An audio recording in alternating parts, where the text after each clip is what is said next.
You're tuning into Black and White Sports on YouTube. The no-holds-barred truth on sports. The main event starts. All right, Black and White Sports supporters. Well, let's talk about the Cleveland Browns. Or in this case, Johnny Football. Not to be confused with Johnny Cokehead, but Johnny Football, Johnny Manziel, who is talking up the Cleveland Browns, or at least talking about the Cleveland Browns. And this has got to be the strangest case of misplaced anger I've ever heard in my life. I don't get it at all. And look, Jimmy Haslam and the Browns organization have been a notorious dumpster fire for quarterbacks since Bernie Kosar. Well, and since Baker Mayfield. Yeah, since getting rid of Baker Mayfield. So anyway, they're notorious. They either can't find one, or the one they find, they give up for a guy that's got 27 lawsuits for showing his schlong to people trying to give him a massage. Again, bang up work, Jimmy Haslam. There's been a lot of attention on the Browns. Obviously, Shedeur Sanders, huge story. Joe Flacco, you want to talk about another mess up, not bringing you back Joe Flacco last year after he took you to the playoffs.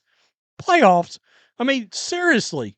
But we got Johnny Manziel out there. He was on with Shannon Sharp and Chad Johnson. They've got, Shannon's got that podcast with Chad. It does really well. I ain't going to lie to you. Does really well, but Johnny seems to have an axe to grind with the Cleveland Browns. And, Johnny was one of these dual threat quarterbacks that got to the National Football League, and it was like F around and find out. He found out very quickly, oh shit, I can't outrun a mother effer in this league at all. One of these guys that looked pretty quick in college got to the NFL and looked slow. All them rollouts where he was trying to get away and this, that, and the other, and he turned them in for 30 yards at Texas A&M. Nah. In the NFL, they catch your ass. In the NFL, a defensive lineman can run a 4.8. It don't work out for you because he's not Lamar Jackson. He wasn't. So and you know what's odd? I strangely rooted for Johnny because he's a hometown kid. He was born in Tyler, Texas, which is about 40 minutes away from me. It's where Patrick Mahomes was born. All right? And a lot of people knew who the Manziel family was, this, that, and the other. So, every time he played, even when he tried to come back in the Alliance of American Football, I watched. He was a guy, a lot like Tebow, a lot like Shedeur Sanders, that people wanted to tune in and find out. And, you always rooted for him to make a comeback.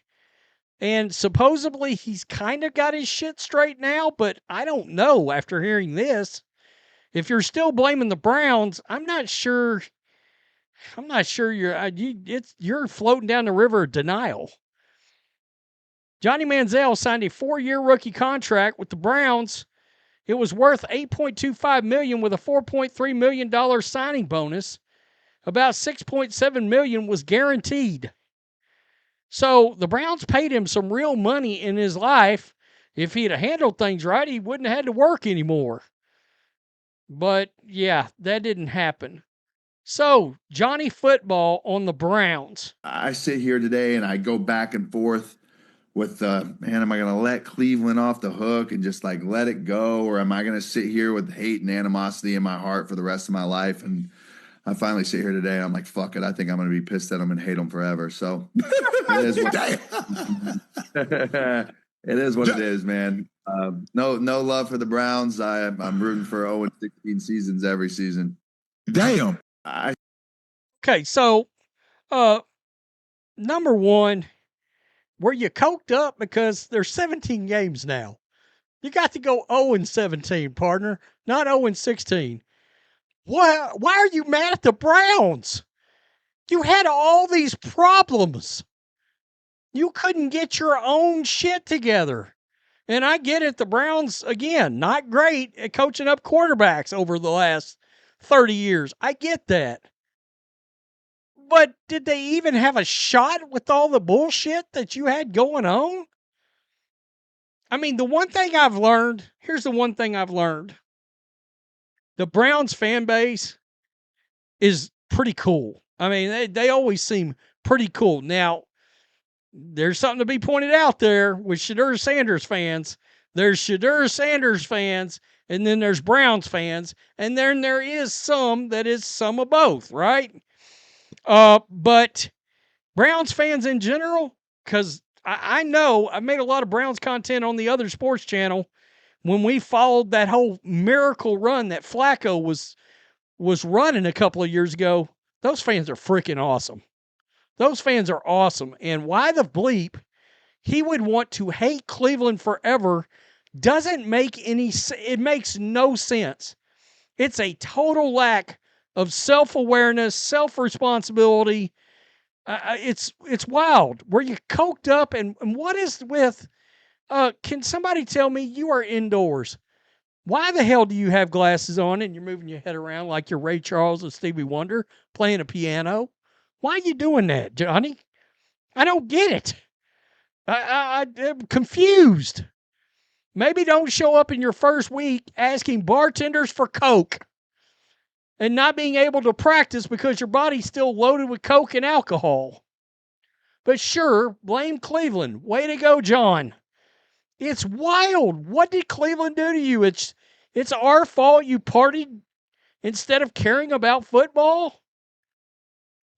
I would say he needs to take some responsibility. Then look at Baker Mayfield. So maybe he doesn't. Baker Mayfield completely changed the narrative about his whole career.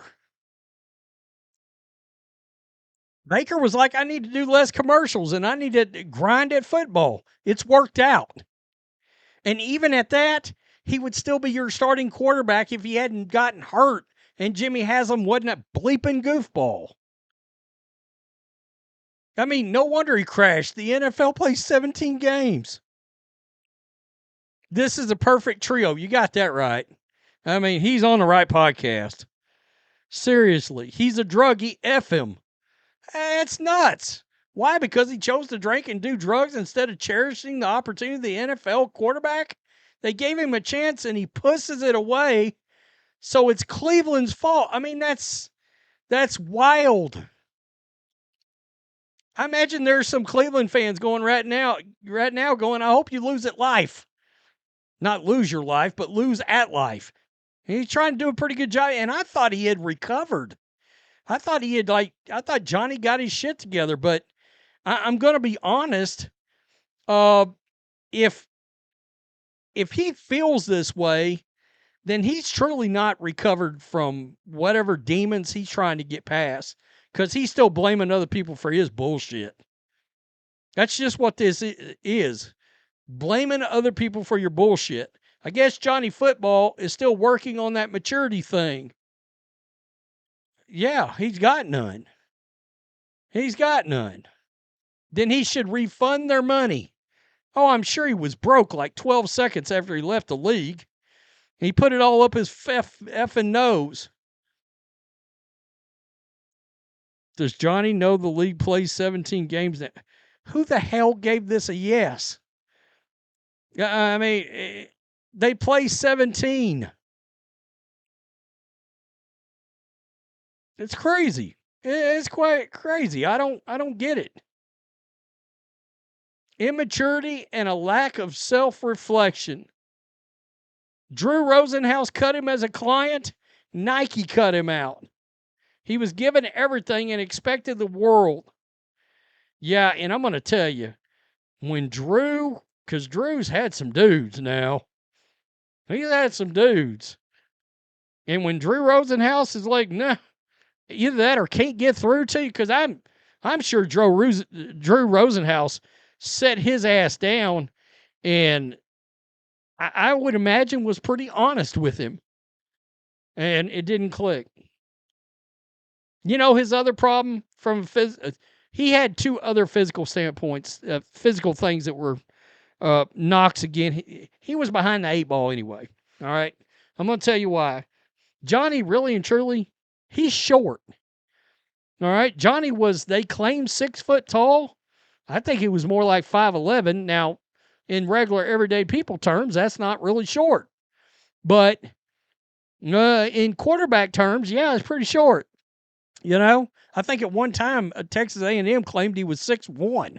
No, he was like 5'11 and a half, something like that. In fact, that's my height. Exactly, 5'11 and a half. And I'm not short. I know plenty of people shorter than me, but I'm not a quarterback in the National Football League or in professional football, either one. And the other thing was he found out he wasn't fast, and he didn't have a particularly strong arm. You know, I saw this and was like, you got to be shitting me, Johnny. I mean, honestly, again, I know Jimmy Haslam, total fucking clown show. He should literally paint himself in makeup before he comes into the Browns facility every day. I get it. But that's not the fans' fault. That's not Kevin Stefanski's fault. It's freaking weird. It's pathetic is what it is. Shit. Tell me what you think about Johnny Football wishing the Browns to further stay in football hell. You should have just come out and been like, I hope you got Jimmy Haslam forever. Well, they probably do. Peace. I'm out. Till next time. Thanks for watching the show. Be sure to like, comment, and subscribe. Be sure to tune in next time on Black and White Sports.